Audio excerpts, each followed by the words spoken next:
अल्लाह जे नबी भी यही फरमायो, इन्न अबाकुम वाहिद व इन्न उम्मकुम वाहिद व इन्न नबियकुम वाहिद व इन्न रब्बकुम वाहिद। फरमायो मुंहिंजा उम्मतियो, तव्हांजो अबो आदम भी हिकिड़ो, तव्हांजी अम्मा हवा भी हिकिड़ी, तव्हांजो नबी मुहम्मद भी हिकिड़ो, तव्हांजो रब अल्लाह भी हिकिड़ो, त तव्हां भी सभु हिकु। भली ॻोठ तव्हांजो जुदा हुजे, भली शहर तव्हांजो जुदा हुजे, भली ज़िलो तव्हांजो जुदा हुजे, भली सूबो तव्हांजो जुदा हुजे, भली मुल्क तव्हांजो जुदा हुजे, भली कौम ऐं ज़ुबान तव्हांजी जुदा हुजे, पर तव्हांजो नबी, तव्हांजो क़ुरान, तव्हांजो कलमो, तव्हांजो काबो त हिकिड़ो आहे। इन्हीअ जे करे मुंहिंजे साईं सल्लल्लाहु अलैहि वसल्लम फरमायो, अल मोमिनून कजसदिन वाहिद। फरमायो मुंहिंजा उम्मतियो, तव्हांजी जहान में हिक ई जिस्म वांगुरु जिंदगी गुज़ारनी आहे। इश्तका ऐनुहु इश्तका कुल्लु। एक जिस्म जे अख में सूर त सॼे बदन में सूर, एक जिस्म जे कन में दर्द त सॼे बदन में दर्द, एक जिस्म जे पैर जी नंढड़ी आंगुर में तकलीफ़ त सॼे बदन खे तकलीफ़। फरमायो मुंहिंजा उम्मतियो, तव्हांखे दुनिया जी जहान में, ॻोठ में, शहर में, ज़िले में, सूबे में, मुल्क में हिक ई जिस्म वांगुरु जिंदगी गुज़ारनी आहे। जेकर कंहिं ॻोठ में या शहर में या ज़िले में या सूबे में या मुल्क में का मुसलमान भाउ खे तकलीफ़ पहुचे ऐं तव्हांजी दिलि जुड़ी पए त न मुंहिंजे भाउ खे तकलीफ़ छो पहुती आहे, इन जो नालो अथव ईमान। ऐं क़ुरान भी तो फरमाए, मुहम्मदुर रसूलुल्लाह। फरमाई मोहम्मद अल्लाह जो रसूल अथव। वल्लज़ीन माहू, ऐं नबी जी जमात, वल्लज़ीन माहू मां मुराद नबी से जी जमात अथव। अॼोके दौर में हर जमात जी पंहिंजी पंहिंजी निशानी आहे। को सावा पटका सायूं टोपियूं पाए करे घुमे पियो, चवनि था हीअ असांजी जमात जी निशानी आहे। को कारा कपिड़ा ऐं कोलाबा पाए करे घुमे पियो, चवनि था हीअ असांजी जमात जी निशानी आहे। को सूफ़िन वारा गेरू कपिड़ा पाए करे घुमे पियो, चवनि था हीअ असांजी जमात जी निशानी आहे। को पेशानी ते सिगरेटनि जा डंब कढी निशान पियो ठाहे, चवनि था हीअ असांजी जमात जी निशानी आहे। हा क़ुरान तूं ॿुधा भला नबी जी जमात जूं कहिड़ियूं निशानियूं हूं। अल्लाह साईं फरमायो, अशिद्दाउ अलल कुफ़ार। नबी जी जमात जी परी परी निशानी अथव त हुननि जी काफ़रनि ते ॾाढी कावड़ हूंदी आहे, काफ़रनि ते ॾाढा गज़बनाक हूंदा। हल काफ़रनि ते कावड़ जो इहो मतिलबु थोरो ई त ठुल में या रहीमाबाद में जेके वाणिया वेठा आहिनि, उन्हनि खे मारे लॾायो, उन्हनि जे दुकाननि ऐं घरनि ते कब्ज़ा कयो। या ही बागरी भीड़ जेके तरकारियूं कायूं वेठा आहिनि, इन्हनि खे मारे इन्हनि जे गिदरनि, हिंदाणनि ऐं तरकारियुनि ते कब्ज़ा कयो। इहो कावड़ जो मतिलबु न आहे। अशिद्दाउ अलल कुफ़ार, ये त ज़िमी हल, ज़िमी उनखे चइबो आहे जंहिंजे जान माल, इज़त आबरू जी हिफ़ाज़त इस्लामी हुकूमत जी ज़िम्मे हुजे। इन्ही जे करे मुंहिंजे सोने अली साईं फरमायो, अमवालुहुम क अमवालिना व दिमाउहुम क दिमाइना व निसाउहुम क निसाइना। हज़रत अली साईं फरमायो, असांजे इस्लामी हुकूमत में जेके भी गैर मुस्लिम रहनि पिया, उन्हनि जा माल मुसलमाननि जे मालनि वांगुरु, उन्हनि जूं औरतूं मुसलमाननि जी औरतुनि वांगुरु, उन्हनि जूं जानियूं मुसलमाननि जी जाननि वांगुरु। जीअं इस्लामी हुकूमत जे मथां लाज़िम आहे त मुसलमाननि जी जान माल इज़त आबरू जी हिफ़ाज़त करे, इन ई नमूने सां इस्लामी हुकूमत जे मथां लाज़िम आहे त जेके भी गैर मुस्लिम रहनि पिया, उन्हनि जे जान माल इज़त आबरू जी हिफ़ाज़त इस्लामी हुकूमत जे ज़िम्मे आहे। अॼु अमेरिका जा बदमाश चवनि था त मुसलमाननि जो नबी दहशतगर्द हो, इस्लाम दीवारो मज़हबा मुसलमान सब दहशत गर्दन उन्हनि ज़ालिमनि खे सम्झायो अड़े ज़ालिमो उहो असांजो रहमतुल लिल आलमीन नबी जेको जंग जे मैदान में काफ़रनि जे कुराड़नि जी पारत थो करे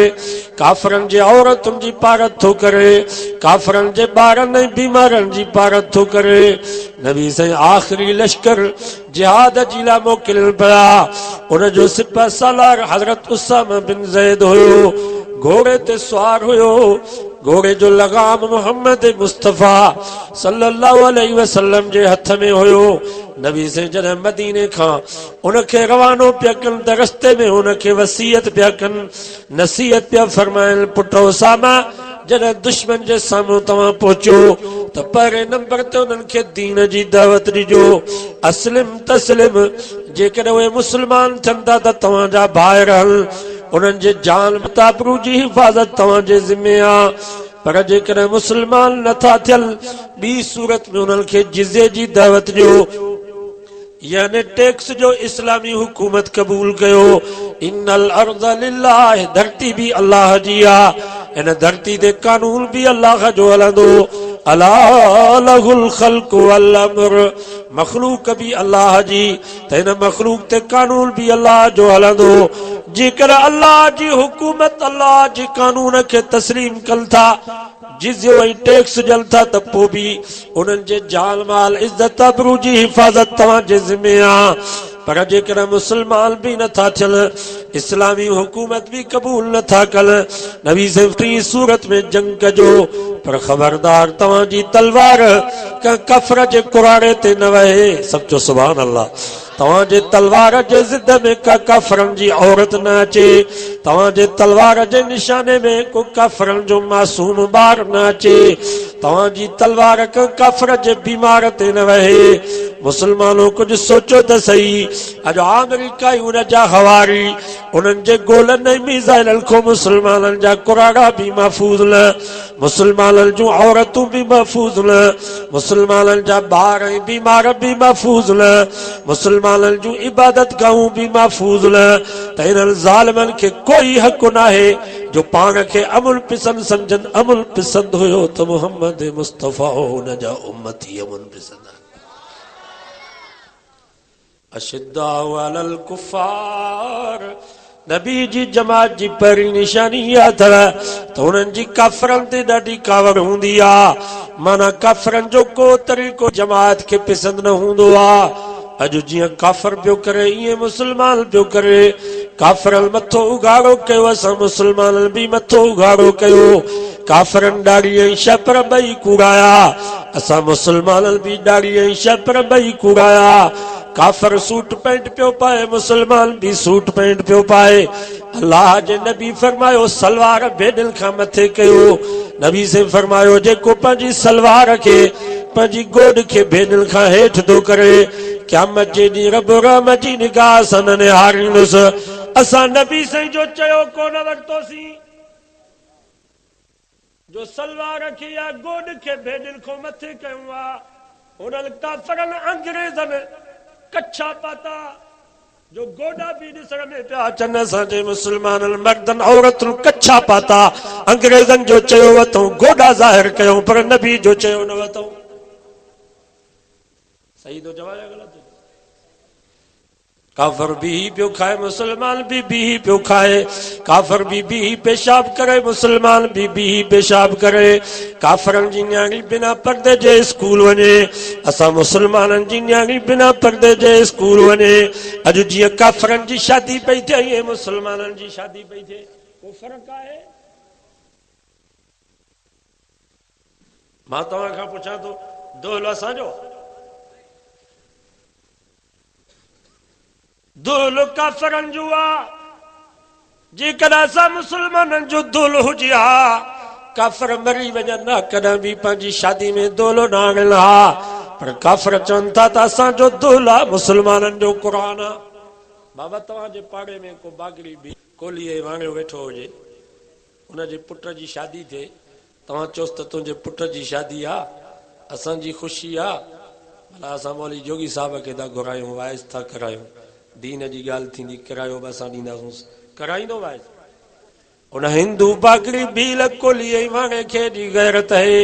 जो पंहिंजे शादीअ में असांजे भले क़ुरान खे चव न ॾिनई पर मुस्लमान खे बागड़ी भील कोली वाणे जेतिरी भी गैरत न आई जो पंहिंजे शादीअ में हिंदुनि जे लानती ढोल खे आंदाई। मां तव्हां खां पुछां थो ही लाॾा ही सेरा ये असां मुस्लमाननि जा ये वाणनि जूं मायूं लाॾा चवंदियूं हुयूं कूड़ ॻाल्हाईंदियूं अखियूं अदल जूं भरल मशाला तोड़े जो हुजनि से चुल्हे ये वाणनि जूं मायूं निभागियूं कूड़ ॻाल्हाईंदियूं हुयूं तुंहिंजा ॾंद मोतिन जी कतार भली वाह तमां पई धप अचेसि ये मायूं कूड़ ॻाल्हाईंदियूं हुयूं तुंहिंजा गोॾा पिपर पोॾा ये वाणनि जूं मायूं कूड़ तुंहिंजा पेर पंज सेर ये वाणनि जूं मायूं कूड़ ॻाल्हाईंदियूं हुयूं तुंहिंजी मुंडी लाड़ खवण आया वठी शिकार पर मो ईंदियूं कूड़ ॻाल्हाए करे चवंदियूं लाड़ मो मुंडी आंदी आहे। मां तव्हां खां पुछां थो मुस्लमान कूड़ ॻाल्हाईंदो आहे?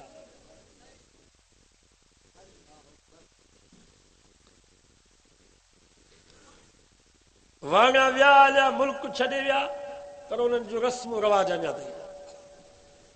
हिते तव्हां वटि मता न हुजनि रहीमाबाद